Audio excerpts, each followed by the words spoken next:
टुनटुन ने अपनी सास पर बहुत अत्याचार किया। वो न उसे समय पर खाना देती थी और न ही उससे कभी प्यार से बात करती थी और बीमार पड़ जाने पर भी कभी दवाई नहीं दिलवाती थी। कुल मिलाकर कहा जा सकता है कि उसने कभी भी अपनी सास की जरा भी सेवा नहीं की। और कहते हैं ना, जैसे आप कर्म करते हो उसका वैसा ही फल आपको भुगतना पड़ता है। वैसा ही कुछ अब होने वाला है टुनटुन के साथ। जैसे उसने अपनी सास के साथ किया, अब वही कुछ उसके साथ होने वाला था। टुनटुन अपने एकलौते बेटे की शादी टूनी नाम की एक लड़की से करवाकर घर ले आती है।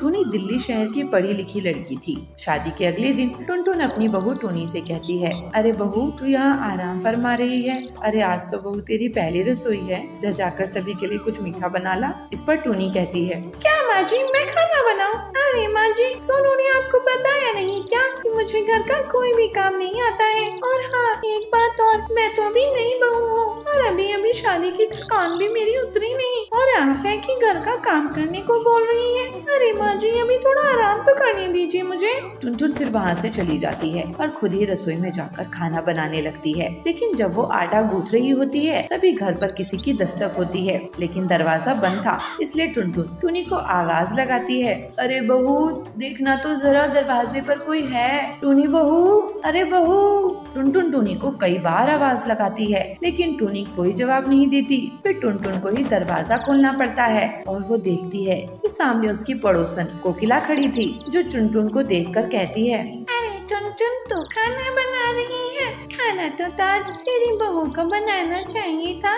क्यों वो नहीं बना रही क्या? अरे तेरी बात तो सही है, लेकिन मेरी बहू को आराम चाहिए था। तू भी जानती है ना, शादी में कितनी थकान हो जाती है। अरे वाह, मतलब शादी की तैयारी में वही अकेली थकी है और तुझे तो जरा भी थकान हुई नहीं होगी, है ना? नहीं कोकिला, ऐसी बात नहीं है। अरे ऐसी ही बात है, अभी तू देखती जा, तेरी बहू तुझे कैसे अपने इशारों पर नचाती है। कोकिला की बात सच भी होती है। टूनी सच में घर का कोई काम नहीं करती थी। अरे वो तो झाड़ू भी उठाकर इधर से उधर नहीं रखती थी और पूरे दिन उसकी सास टुनटुन ही घर के कामों में लगी रहती थी। टूनी तो बस बेड पर बैठी टीवी देखती रहती थी। ऐसे ही एक महीना बीत गया। फिर आखिरकार टुनटुन ने अपनी बहू टूनी से कहा, अरे टूनी बहू, अब तो तुझे 1 महीना हो गया है, अब तो तू घर के काम कर लिया करना। माँ जी, वैसे मेरा मन तो नहीं है, पर चलो कोई नहीं, आप कहती हो तो कर देती हूँ। आज खाना बनाने से शुरुआत करती हूँ। टूनी रसोई में जाती है और खाना बनाती है, लेकिन वो सब्जी और रोटी दोनों जला देती है और वही जली भुनी रोटियाँ वो अपनी सास को लाकर देती है। ऐसे मुँह मत बनाइए माँ जी, अब मुझे जो आता है मैं वही करूँगी ना, खाना है तो खा लीजिए। टुनटुन को अब अपने बर्ताव के बारे में याद आता है जो उसने अपनी सास के साथ किया था, और उसे समझ आ गया था कि जो व्यवहार उसने अपनी सास के साथ किया था, आज उसकी बहू टूनी वही व्यवहार तो उसके साथ कर रही है। तो जैसी सास वैसी बहू उसे मिली और उसे समझ आ जाता है कि उसे उसके ही कर्मों की सजा मिल रही है।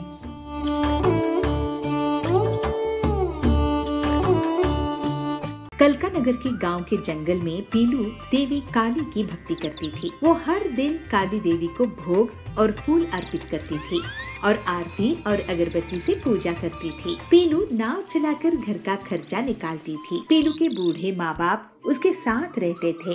हे काली माँ, आप ही मेरी बेटी का ख्याल रखना, इसे अच्छा पति मिले, ये खुश रहे। इसकी तो नाव भी अब पुरानी हो गई है, मुझे बहुत चिंता रहती है इसकी। अगले दिन पीलू नदी में जाती है और तभी उसको जाबाज मिलता है। वो वहाँ का गुंडा था। पीलू, अब से तू यहाँ नाव नहीं चलाएगी, ये मेरा इलाका है। नदी किसी का इलाका नहीं होता जाबाज जी, मेरे घर में बूढ़े माँ बाप है, मुझे उनके लिए कमाना है। तू मुझसे अकड़ दिखाएगी तो तेरी खैर नहीं, कल से दिखना नहीं मुझे। पीलू ये बात जाकर काली देवी के सामने कह देती है और वो दूसरे दिन भी अपनी नाव लेकर काम पर जाती है। और पीलू पूरे दिन नाव से काम करके शाम में पैसे लेकर घर जाती है। दूर से जाबाज उसको देख लेता है। ये पिद्दी चिड़िया पीलू, इसकी बहुत हिम्मत है मेरे सामने अकड़ दिखाने की, इसको तो मैं अच्छे से मजा चखाऊंगा। पीलू को रास्ते में जाबाज के गुंडे घेर लेते हैं और उससे पैसे छीन लेते हैं। हे माँ काली, ये क्या हो गया मेरे मेहनत की कमाई, ये तो गुंडे छीन कर ले गए। मेरे बूढ़े माँ बाप के लिए खाना और दवाई कहाँ से लाऊंगी। पीलू रोते रोते देवी के सामने सारी बात रखती है। अगले दिन पीलू फिर से काम में जाती है। जब वो लौट रही थी तब जाबाज उसको फिर से घेर लेता है। तुझे तेरी माँ पिताजी के साथ जंगल से बाहर भेज दूंगा पीलू, अब पूरे पैसे निकाल। नहीं, मैं तुझ जैसे गुंडों से डरने वाली नहीं हूँ। मेरी माँ काली मेरी रक्षा करेगी। लेकिन जाबाज नहीं रुकता और उससे पैसे छीन लेता है और उसकी पुरानी नाव भी तोड़ देता है। पीलू रोने लगती है और रोते रोते काली के मंदिर जाती है। माँ काली, मुझसे जो भी भूल हुई है उसके लिए मैं माफी मांगती हूँ, लेकिन इसकी सजा मेरे माता पिता को नहीं दीजिए। काली माँ प्रकट होती है। बेटी, तूने कुछ भी गलत नहीं किया है। मैं तेरे साथ हुए अन्याय को जानती हूँ। अब तेरा कल्याण करने के लिए समय आ गया है। मैं तुझे एक ऐसी नाव भेंट दूंगी जो कभी किसी ने नहीं देखा होगा। काली देवी पीलू के लिए एक पैडल वाली नाव प्रकट कर देती है। अब तू निडर हो, मैं तेरी रक्षा के लिए आऊंगी। माँ, तुम मुझे आशीर्वाद दो कि मैं तुम्हारी भक्ति से कभी नहीं भटकूं। मेरा आशीर्वाद है बेटी। और फिर वहाँ से देवी अंतर्ध्यान हो जाती है और पीलू घर आकर सारी बात अपने माता पिता से कहती है।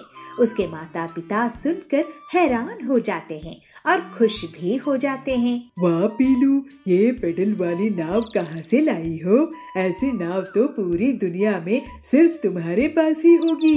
ये देवी माँ काली का आशीर्वाद है हरिया काका। लेकिन बेटी, जाबाज तुझे इसका नुकसान न पहुँचा दे। जाबाज को काली माँ देख लेगी। वाह, ये नाव तो मुझे पसंद आ गई है। अब मैं ये नाव अपने कब्जे में कर लूँगा। जाबाज और उसके आदमी नाव की तरफ बढ़ते हैं। तभी वो लोग अचानक जमीन में पटकनी खाने लगते हैं, जैसे उन्हें कोई फाड़ कर पीट रहा हो। ये क्या हो रहा है? देवी काली वहाँ प्रकट होती है। मेरी भक्त को सताता है अधर्मी, मैं तुझे नहीं छोड़ूंगी। काली देवी उन्हें जंगल के बाहर फेंक देती है। जय माँ काली, जय जय माँ काली। और उसके माता पिता देवी के आशीर्वाद से सुखी हो जाते हैं। पीलू को अच्छे से लड़के से शादी हो जाती है। अब काली देवी की भक्ति करते हुए पीलू अपने परिवार के साथ खुशी खुशी रहने लगती है। वृंदावन नगर गांव के जंगल में पीलू चिड़िया रहती थी। वो भगवान श्री कृष्ण की भक्त थी। हर रोज उन्हें अपने हाथ के बने हुए बेसन के लड्डू भोग में लगाती थी। उसके पिताजी एक फैक्ट्री में काम करते थे और माँ घर संभालती थी। एक दिन पीलू के पिताजी का फैक्ट्री में एक्सीडेंट हो जाता है और उन्हें बेड रेस्ट के लिए कहा जाता है। हे भगवान, ये क्या हो गया? इस उम्र में इनका एक्सीडेंट हो गया है। ये कैसे परीक्षा ले रहे हो हमारी? अभी तो पीलू की शादी भी तो करनी है। इनके इलाज के लिए हमारे पास पैसे कहाँ से आएंगे? माँ, तुम चिंता क्यों करती हो? ये भगवान की ही दया है कि पिताजी की जान बच गई। और रही इनके इलाज की बात, उसके लिए मैं पैसा कमाऊंगी। मुझे बेसन के लड्डू बनाने आता है। मैं बेसन के लड्डू को घर घर बेचा करूंगी। भगवान का भोग है, सभी को पसंद आएगा ही। बेटी, तू कितनी हिम्मतवान है और तेरी भक्ति कितनी शुद्ध है, लेकिन उसके लिए भी तो पैसे कहाँ से आएगा बेटी? माँ, मेरे पास कुछ पैसे जमा है, मैं उनका इस्तेमाल कर लूंगी। इसके बाद पीलू बेसन के लड्डू बनाना शुरू कर देती है। हर सुबह भगवान श्री कृष्ण को भोग अर्पित करती है और बाकी के टोकरी में ले जाकर बेचने लगती है। लड्डू ले लो लड्डू, बेसन के लड्डू, लड्डू ले लो लड्डू, बेसन के लड्डू।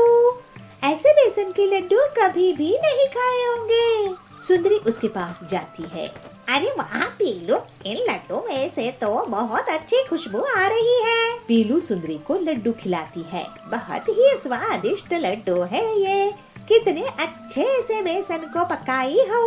1 किलो दे दो, मैं अब पूरे रिश्तेदारों में बांटूंगी कि पीलू कितने अच्छे बेसन के लड्डू बनाती है। थैंक यू सुंदरी दीदी, भगवान श्री कृष्ण जी के हैं, उन्हें अच्छे लगते तो सबको अच्छे लगेंगे। इस तरह से पीलू के बेसन के लड्डू की बिक्री बढ़ने लगती है। हे कृष्णा जी, आपको लड्डू खिलाते खिलाते मुझे लड्डू बनाना आ गया और आज आपके भोग के कारण ही मैं अपने परिवार को संभाल पा रही हूँ।